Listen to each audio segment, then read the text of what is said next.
field. Whenever you're ready. Okay. First of all, to thank the organizers for giving me the opportunity to speak here. And these are my collaborators who all contributed to this work which I'm going to present here. There's Antonia Wilmot-Smith, David Pontin at the University of Dundee, and Anthony Yates, who was a postdoc with us before, who is now at the University of Durham.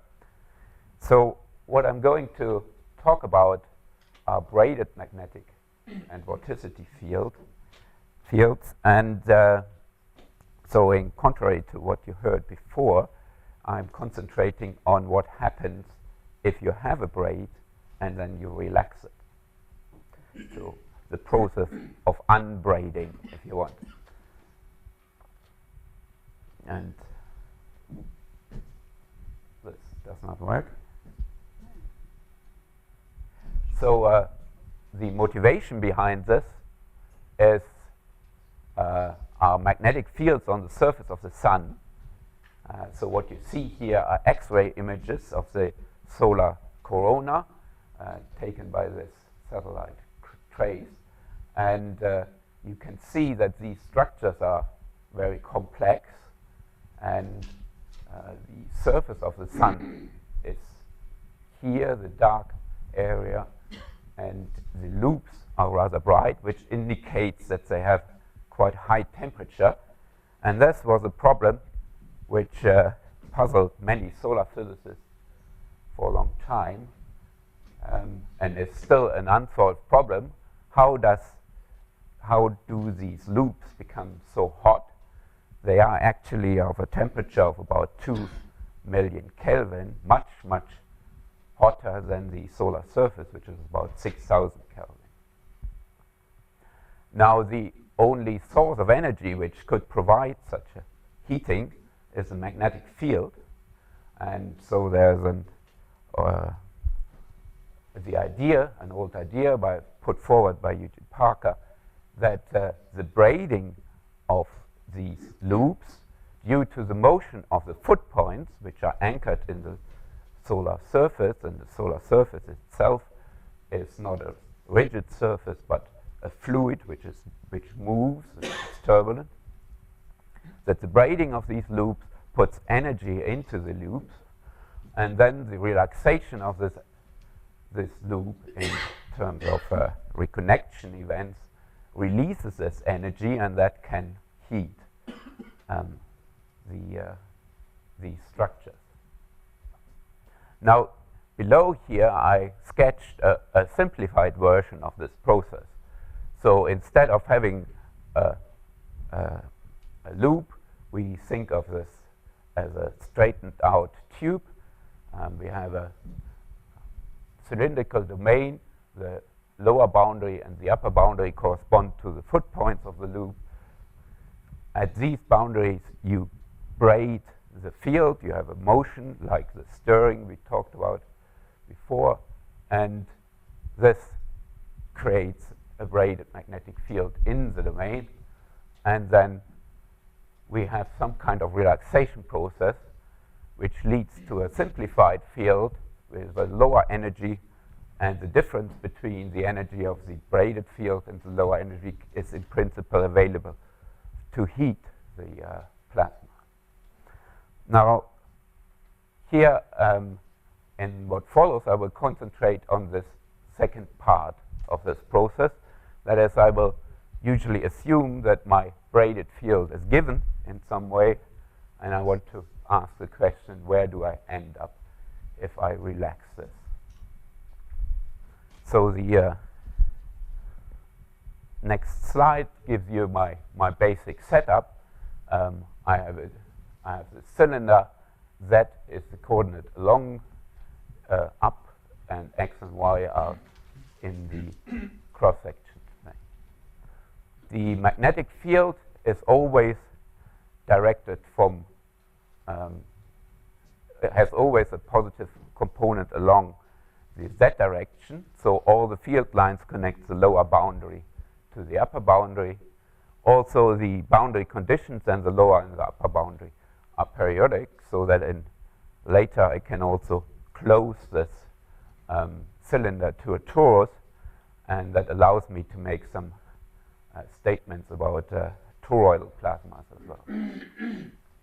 There's no flux going through the side boundaries, and then in the case of a magnetic field, we apply some kind of resistive MHD simulation, and we look what we get as a relaxed state. In the case of a vortex, so if the field, what I term B here, is the vorticity field, then we take Navier-Stokes, and in both cases we have very, very little dissipation, so high magnetic or kinematic Reynolds numbers. Now, before we actually look at any simulations, we can try to ask what can we say about the relaxed state. Now, of course, if we had infinite time, we could just wait very, very long, and because these are dissipative processes, we would end up with the lowest energy state compatible with boundary conditions, so a potential field, and that would be not very interesting. In particular, for the application to the solar corona, the time scale on which we have to wait to reach such a state is way, way too long. So we are much more interested in maybe a process which leads to a rapid relaxation on a shorter time scale, and then we reach some kind of quasi-equilibrium, and this quasi-equilibrium relaxes then only very, very slowly on the resistive or viscous time scale. Such a quasi-equilibrium should be an ideal equilibrium as well. So we are looking for an ideal equilibrium which is consistent with any kind of conserved quantities which I have in my resistive or viscous relaxation. So at this point, I switch only to I consider only magnetic fields and ask, okay, what kind of states have these properties? So I have to minimize the total energy of my system that consists of a fluid and a magnetic field. I can set the fluid velocity to 0, and then I have to only minimize the energy of the magnetic field, and that leads, as is well known, to force-free fields, Beltrami fields. Note that I here assume that a Beltrami field can have a force-free field parameter lambda, which depends on x. It's of course constant along the field lines, but can vary across the field line. Can it be magnetostatic with a pressure gradient as well? Not if I allow all kinds. If I allow compressible flows for V, for my bit disturbance. Negligible pressure. Yes. Right. Which is the case in the solar corona, but yeah. If I had a high pressure plasma, I would have a pressure here. Okay, so these are the states which we are interested in. Now there are still quite a large number of those, and what we also have to preserve is the toroidal flux, of course. That can't change in our relaxation. And another conserved quantity is the magnetic helicity. Now, that is not quite as obvious and needs some explanation. So the magnetic helicity follows this equation up there, which you can derive from Maxwell's equation. And you can integrate this helicity density over volume to get the total magnetic helicity and how it changes in your volume. The surface terms here vanish due to my nice setup, and so then the total helicity can change only due to this integral E dot B, Now, in ideal MHD, this is 0, but in general, in our resistive relaxation, this integral E dot B is non-zero. However, it is rather small, and in particular, if you look at time scales on dynamic time scales, this integral E dot B is much less than 1 over this typical time scale times the integral A dot B, where we assume typical values here for this. One has to be always careful because A dot B can be, or this integral can be 0 in certain cases. And the motivation for this is that we know from turbulence studies that we have an inverse cascade of the helicity. So eventually, the time scale of decay of the magnetic energy is much shorter than time scale of decay of the helicity. Now, these ideas are behind the success of the so-called Taylor hypothesis, put forward by J.B. Taylor in the 70s to explain the relaxation of the reversed field pinch, so that there's a plasma configuration in a torus. And what they observed was always that after a short while, when they set up this plasma, they had a turbulent process which relaxed to a particular state, and his hypothesis says that this state is a linear force-free field which has the same total helicity as the initial field, and of course the same toroidal flux.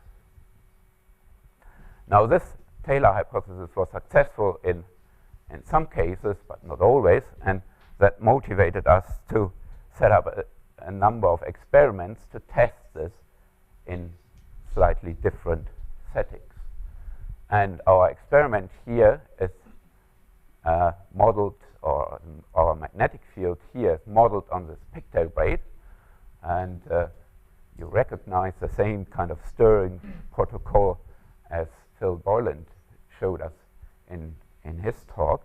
And of course, here we have a continuous magnetic field, and that is set up either by motion on the boundary, and that is how you can imagine that this is going to happen, or we can set it up directly, and that's what we actually did. We took a homogeneous field and superimposed to this homogeneous field a number of toroidal flux regions here, which create exactly these crossings of field lines or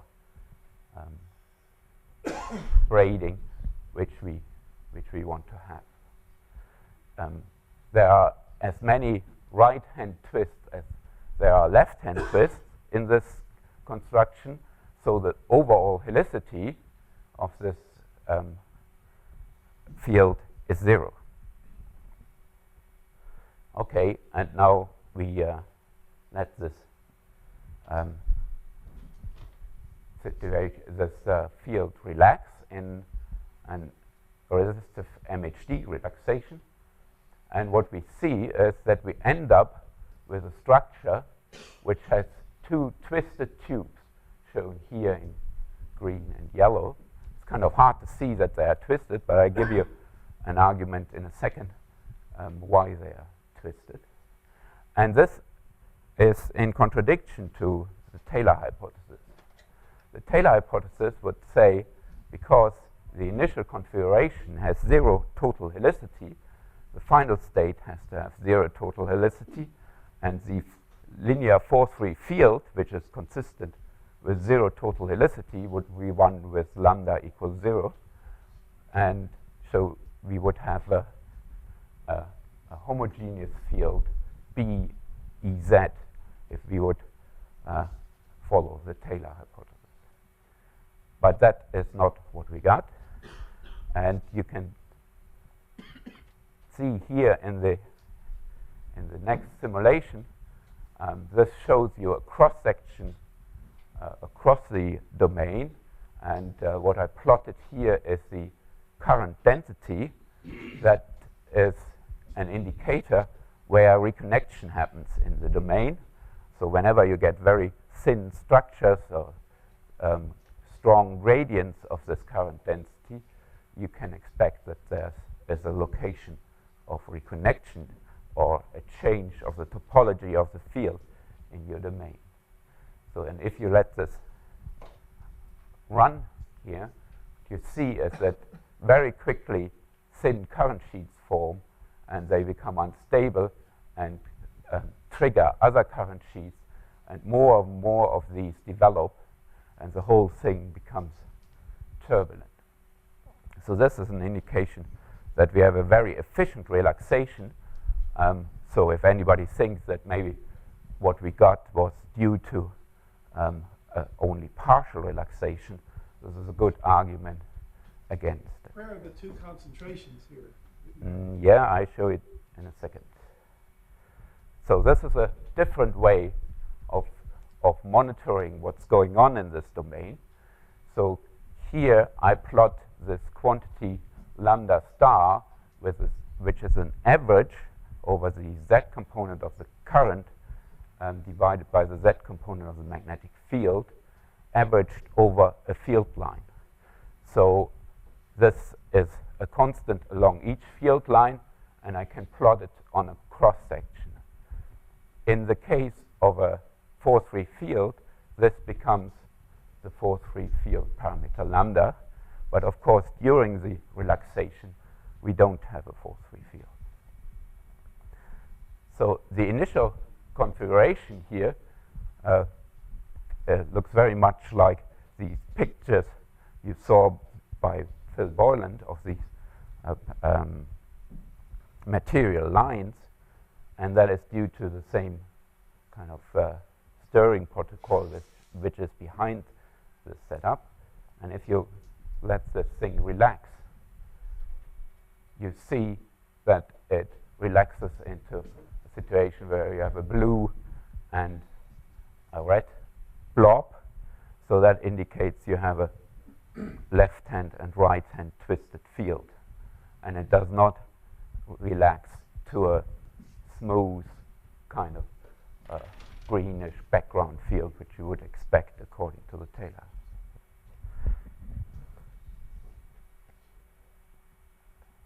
So why does that not relax to the state?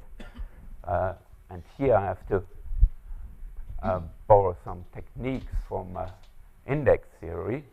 So our field lines map from the lower to the upper boundary, and they have indices, and the indices are 1 or -1 according to whether you have a fixed, the field lines map from the lower to the upper boundary. You have, in certain cases, periodic orbits, and these periodic orbits can have an index +1 or -1 depending whether they are hyperbolic or elliptic. So there's a nice way of coloring field lines so that you can read off this index from the color sequence here around these periodic orbits. And if you follow the evolution of this of these periodic orbits, here are plotted all the periodic orbits in our domain, then you can see that they relax to a state where there are only 2 periodic orbits left, both with index +1.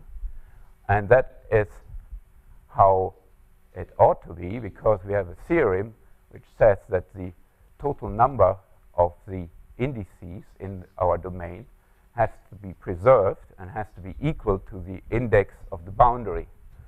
The index of the boundary is 2, and therefore the simple state which you can relax to is one where you have 2 periodic orbits with index +1. And that is in contradiction to the Taylor theorem. The Taylor state would have index +1 only. So the conclusion is that the relaxation is not only determined by the approximate conservation of the helicity, but also by this index of the topological degree of the mapping. And this is what, in this case, prevents the system from relaxing to the Taylor state. Do I have one more minute? 1 more minute. Okay. So just very briefly, one can do the same thing, of course, for vortex braid as well, but it's less clear that this leads to a similar situation, because in 3D turbulence we know that the helicity cascade is usually forward, so we don't have this nice separation or selective decay. And here is the corresponding picture for the vorticity braid. You see that the whole thing rotates. That is because, of course, if you have a constant vorticity background, then you have to have a rigid rotation. But you also see the same separation into two blobs of opposite twist, and they don't cancel. And that is my summary. So the turbulent relaxation is constrained also by this topological degree of the field line mapping, and that prevents the field from relaxing to the Taylor state. And surprisingly, you find very similar behavior for the relaxation of vortex braids. Thank you very much.